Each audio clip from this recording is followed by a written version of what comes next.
Okay, all right. Welcome back to your work week for those that are just beginning and for those that have already started. Let's keep it going. So, Victor, you've got the first item. So please kick us off. Okay. Can anybody hear me? Okay, good. The first item would be the postmortem of a SAS outage took place on 23rd of May because of my actions related to retagging the Docker images for SAS tool related to the need of fixing the prior issue with Docker file. I will open my the very issue, will share my screen and will follow the steps I've described in the postmortem.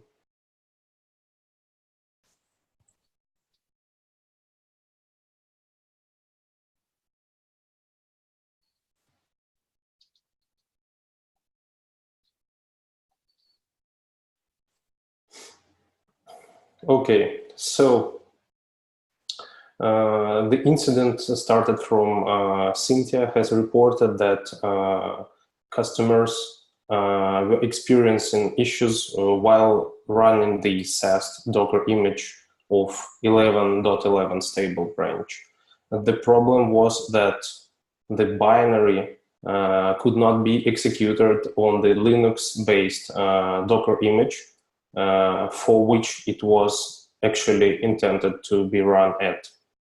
And after certain steps, mostly executed by Philippe, who understood the source of the problem, and the source of the problem is expressed in cause section.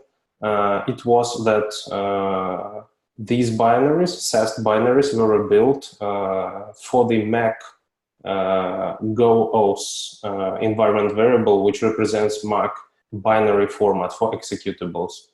Obviously, those binaries could not be executed under Linux Docker image. So after realizing that, Philippe has quickly rebuilt SAS binaries for all of these branches listed, starting from 11.8, ending with 11.11.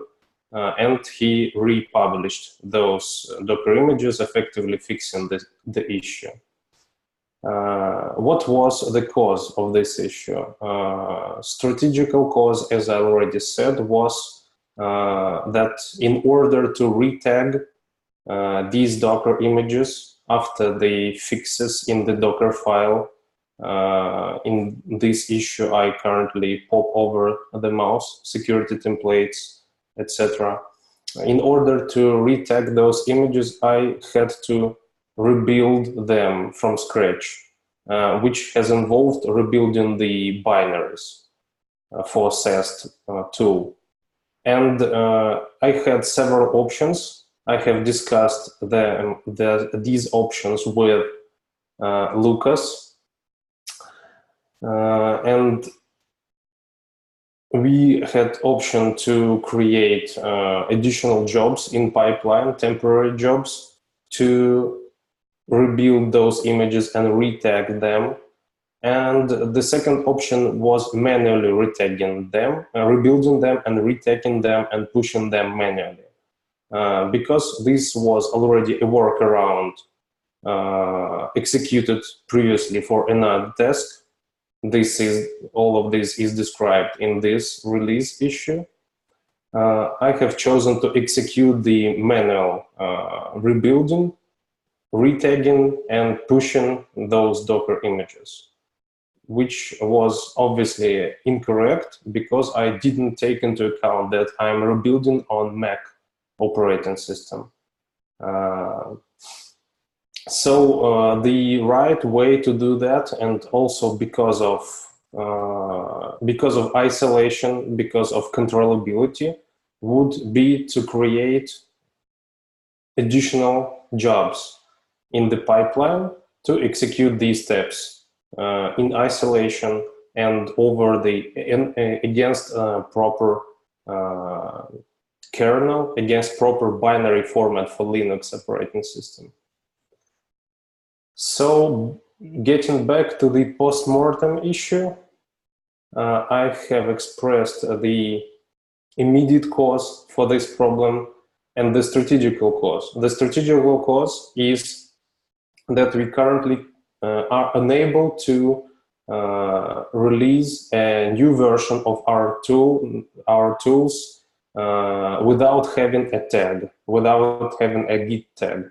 So for any fix, even if it's not a user-facing fix, if it's like a backstage change, we would have to create a tag in SAST or any other tool repository and execute the standard release procedure. And it already has proven to be inconvenient, and we need to adjust our release process, our deployment process for such cases, to support such cases. As I have described here, in strategy to avoid in future, we should create either an automated script or set of manual jobs in CI pipeline to avoid running Docker build manually from local machines. And we should adjust our deployment process in general to cases when we need to quickly rebuild, retag, and republish a tool, but we don't want to create another tag in Git repository. Any questions? Any thoughts on this?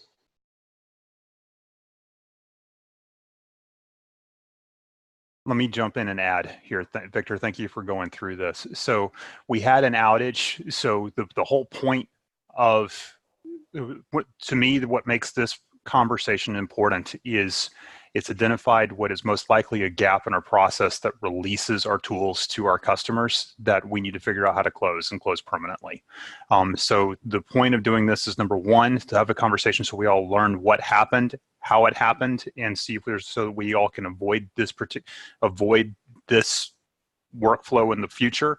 And number two, have a discussion either through the issue or here or both about how we can improve and close this process gap. So I want to make sure, I want to frame it conversation that way. And with that, I'll mute my mic and let everybody have the conversation.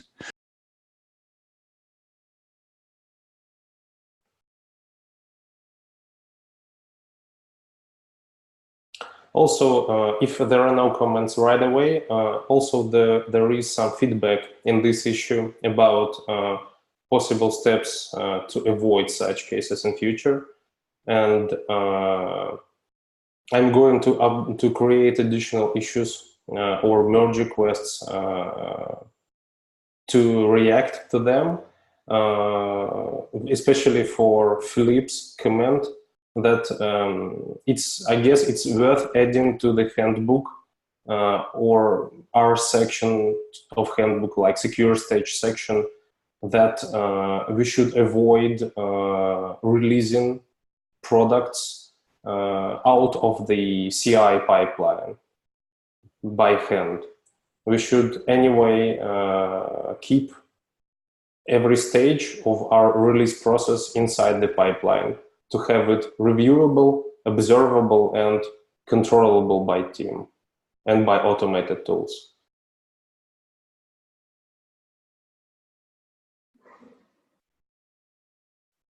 If there are no comments, we may proceed to the next item, I guess. Lucas, you're up. Okay. So I had this point from last week on discussing the secrets analyzer. For those who are unfamiliar, this is the internal analyzer that handles secret detection in our product, which is for customers more of a first-class feature, and for us, it is a subset of static and dynamic analysis. Our secrets analyzer has quite a bit of issues that we need to address, that we've repeatedly addressed. But basically, we took an approach to building that out, architecting that doesn't seem to be working well for our customers, where we wrap a couple tools, one Git leaks and one truffle hog, for analyzing secrets within Git repos.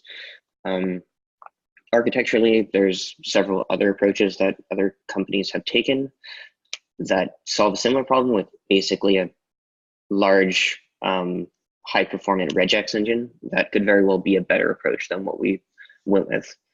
There's a couple issues there, things like timeouts and bad performance, and just in general, some kind of pain that we have pretty early on in the life cycle for this product. So I think that we should have a conversation on redeveloping that and deciding if we want to, before we move on to things that are in the kind of the product vision for secret detection, whether or not we're going to be getting more code debt or whether we should proceed as is. So I guess unless others have many comments, I'll just create an issue that we can follow up on that. But I think it's an important enough discussion point to raise here.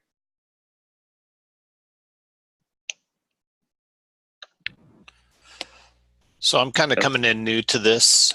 So I just wanted to throw out some thoughts. I don't know how we would typically or standardly handle situations like this. But do we generally use purchase tools? Do we build tools? If so, what sort of research do we do around this to make sure that whatever we are using is performant and meets the needs? Yeah, so I'll go ahead and find the initial implementation of this, because there's a the parent issue had a discovery period where a number of other tools are analyzed, and the tech that was decided on was a combination of 3 different tools, which we wrapped. For most of our analyzers, we wrap open source tools that provide options for scanning, and then we either augment on top of that, contribute upstream, or if the tool is awesome, use it out of the gate. So in the original proposal, which I'll link right here, whoops.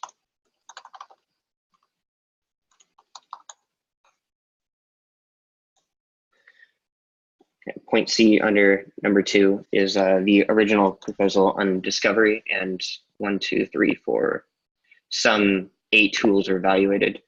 And Git leaks, the first tool, is actually quite a good tool. I think that the issue is that in our case, we have specific needs that we need to evaluate. In one case, due to the nature of our security paradigm, we need to do things like scan introduced secrets between 2 commits, and rather than do a full history scan. And in the case of doing a full history scan, it requires a different tool. And so evaluating these tools in the context of our use cases and our needs is something that we need to reconsider. And currently, one of the biggest issues that I know that Victor put a lot of time into was our secrets analyzer was timing out on our GitLab CE project, which is at best a mid-sized project. And if it's timing out for our own tools, then we can't have a lot of faith that that's not going to happen for our customers, especially with larger mono repos. So I believe that we have secret detection for the full history, for the full repo history in 12.3 or so, Kenny? Yeah, correct. Yep. Okay. And so if we wanted to do something with this, we should probably work on the underlying implementation before that. Yeah, and you're saying we would have to add a new tool, and by adding a new tool, we're potentially adding more cruft, and some of the original tools don't work as we wanted them to in the first place. Yeah, I'm not even sure if it's add a new tool so much as don't rely on any specific tools, but essentially use a regex engine instead of the 3 tools that we currently use.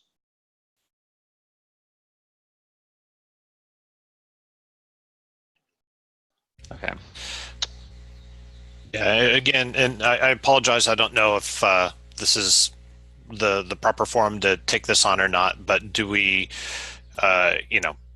again, coming in new, do we typically like to try to evolve or I'm trying to figure out, is it evolution or revolution, right? Do we evolve the 3 tools that we're using, or do we recreate something? So I mean, the GitLab answer is evolution always. That's our spirit of iteration. But I think what Lucas is saying is that maybe it's less about the individual tools that we've chosen and more about the wrapper that we've created around it. Is that true? Or I think I'd say a little bit of both. Okay. I think I would say more revolution in this case. Currently, we need to better evaluate whether the tools we're using right now should continue to be used, or if we need to take a different approach from the ground up. So ideally, that would result in probably a discovery issue to reevaluate how far off the mark our current tool is, and then that determines whether or not it's a refactor or a replacement. Yeah, I think that's a good starting point, because I will also say, I don't know how much usage the tool is getting amongst our customers, and I'm not in every customer dialogue, but it would be good to get some research on whether or not people are finding the tool satisfactory or not. So I think that's fair before we take a next step of adding something like full secrets to have some discovery, and we've got at least a full release cycle to do that discovery. So wondering if I should reuse the original discovery that was for the MVC. One task I have on my plate is to create an epic that talks about how to get secrets detection from what we call minimal to viable, and this seems very much in that vein. So I will create that epic, and then we can have a discovery as part of that epic to say what would it really take to be viable, both from an architectural perspective and what users are wanting. Awesome. Is that fair? So you don't need an issue on this discussion? No, I think I will create an epic and then create a discovery issue. Well, unless anyone else has anything, that's all I got. Excuse me, Lucas, I wanted to quickly jump in and remind you that not only the tool should be reevaluated, with which I agree, but also the unwinding the full history of commits in Git repository was the main bottleneck during this timeouts that caused secrets analyzer to timeout over the GitLab CE code base. So I guess we should also reevaluate how we unwind the Git repository to scan the full history for secrets. Well, I think the irony of that one is that bottleneck that I think is we made prematurely, but it is going to be one of the features that we were planning on shipping with secret detection. So currently, like Git leaks, one of the underlying tools has a start commit flag we can pass to say start scanning from this point onward, which we should be using in the first place. But right now we're doing the flatten approach. So that's why I think it might just be an issue of re-implementing what we have. But again, I'm not sure. But that's definitely worth capturing if we want to make notes somewhere on the question of like what's the problem currently. Yeah, and I will always say, like, don't hold me to this, but I'm not confident right now that enhancing secret detection to viable is our highest priority, right? So it might end up being that we have to live with this pain for some time because we're not planning on investing a significant amount in further secret detection until some later date. So that's part of the defining the viable, getting it to viable. It might be people aren't using it too much, and that the lift to get it to where they would is more significant than we want to invest in at the moment.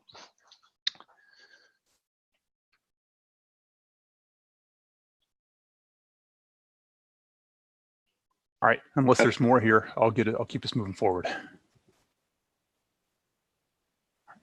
Okay, I got a thumbs up and I got silence. Okay, so Andy put in a read only, so secure stage split is being applied to UX, so please keep that in mind, read that item in our agenda.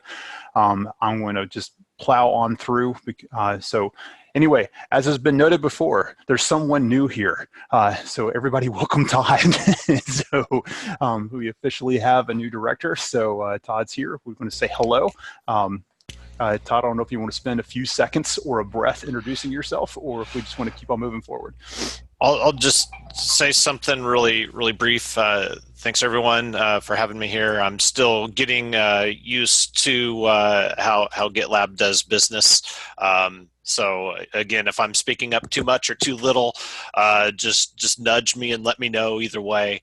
And other than that, I'm just trying to observe for the most part and get used to the flow of things. So thanks everyone. All right. Once again, welcome.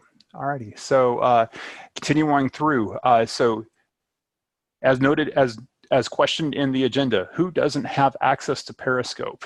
If you need, I'm putting together an access request for not only myself, but anybody else who needs it. I'm happy to batch it up because there's some analytics data that is beginning to be pushed to that platform. So if you need it, please add a comment that you need access, and I'll go ahead and get that request submitted today. So your deadline to be part of my batch request is in 6 hours, so 4 p.m. Eastern Daylight Time. So I'll put that in the agenda as well. Next item is a comment. Is just to remind everybody, Okta is being rolled out, and so have you signed up?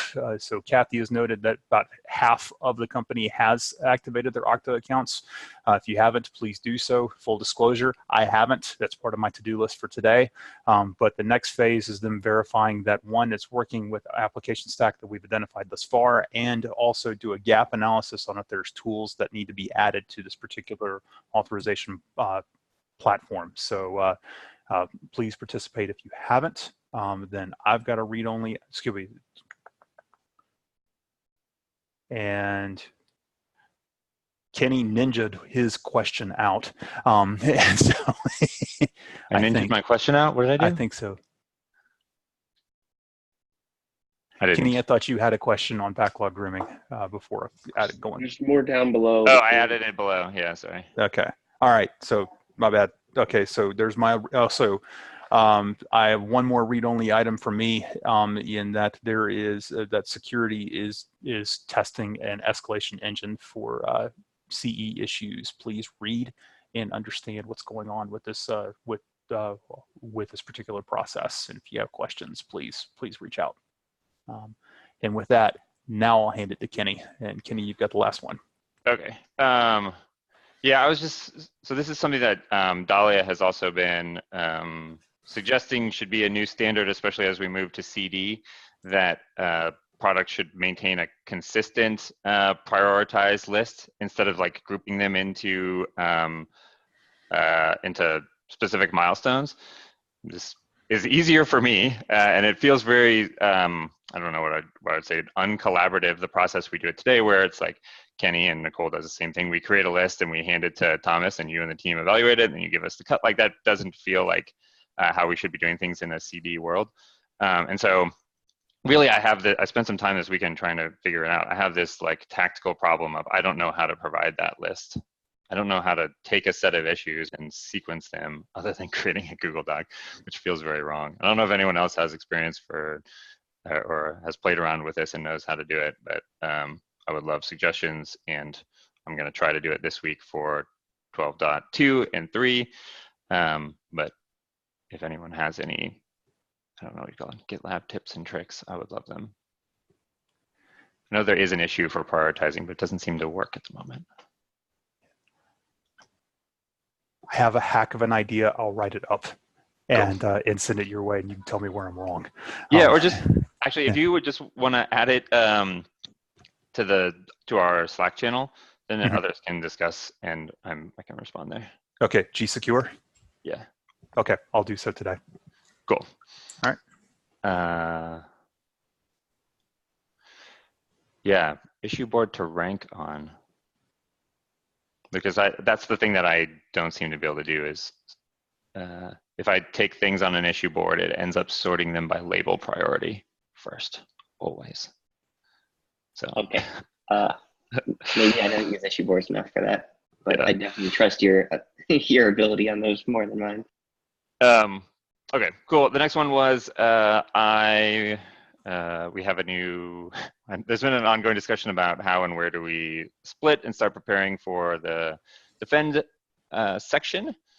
I had mentioned in an issue about that like, hey, this issue might get forced if we hire a starting PM for it, and we did. Pretty strong PM. We created a new leveling for product managers called Principal Product Manager for this candidate. So he will be starting on 7/29. And I wanted to make sure everybody was aware of that. Signed yesterday, hot off the press. Fun. Yeah. Alrighty. Okay. Unless there's more, last call for comments, questions, criticisms, concerns, or complaints. Real quick question. What's Periscope, and do I need it as a developer? Because I Googled it real quick and it looks like a data metrics tool. So we do like a usage ping will be in Periscope. I think also some engineering metrics might be put into Periscope. So there's a whole bunch of stuff that would be useful for developers. I'd love to send and share Periscope reports with the team just to get an idea of how the product's being used. And then Thomas, I'm sure you have some other use cases for it. The throughput metrics that are important upwards when reporting up through engineering management, that's being moved there out of GitLab.com and over into Periscope. That's the biggest example that I have at the moment. So it's metrics. There's a lot of metrics that are going to be going there. And if you want to know how our product's being used, it's important as well, especially as usage ping gets migrated over. I suppose I'm going to need some access to that at some point. Yes, you will. Yeah, me too. So, like I said, full disclosure, I have not done the access request yet either. So I'm going to be doing it today, and I'll be happy to grab everybody and we'll do this once as opposed to n times. One big question I have, it seems we also seem to be inconsistent which people on which groups, I at least on the Slack groups, for example.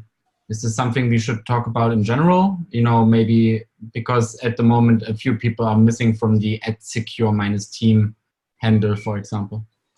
Yeah, I think that's wrapped up in another initiative to establish baseline entitlements for engineers. I think that's part of that. I would argue that that's wrapped up in that item. That's another thing that's being worked on as well that I didn't add to this agenda because I thought we were pretty full. But in any case, yes, agreed. That is a problem. I think it is being worked on. At least I hope it is. I'll go look, or somebody can go look if you can beat me to it. Alrighty. With that, I'm going to declare we're at time. Go ahead. Sorry. Since we have like 2 minutes, you didn't add it to the agenda, so if there's nothing to say, then cool. But is there anything on backlog grooming and the current status, or? So I have made some minor tweaks to the process. So with grooming, we're going to continue to do it async. The request is that everyone be trying to groom 2 issues. So if you can only get 1 done or you can get none done, don't get any more. The idea is we're trying to help ourselves in the future as we're trying to figure out what we can do in future releases. So if an item does fail to be, if it's not ready for whatever reason, then my request is add a comment on the issue as to what is missing and unassign yourself. And then that way we leave room for it to be, for us to be able to pick it up in the future as these issues become more fleshed out and become ready for us to engage, to look at it again. I want to talk we'll have a further conversation about this in Slack per Kenny's request today about how can PM help us give us better input into what we will be grooming, and we'll take a look at it and either promote it. We'll either move it physically out of our view, or we will send it back to PM or something. We'll figure something out, whether through labels or through maybe milestones. That's what's in my head, to be honest. So there's a minor tweak within how to do it, and a request for what happens when it fails to pass grooming, for lack of a better way of putting it. So minor tweak. We'll call it iteration 1.1. I don't think it's a full iteration. Okay. Cool. Sounds good. And with that, everyone, happy Monday. May the odds continue to be in our favor, and we will see each other online. See you. Thanks.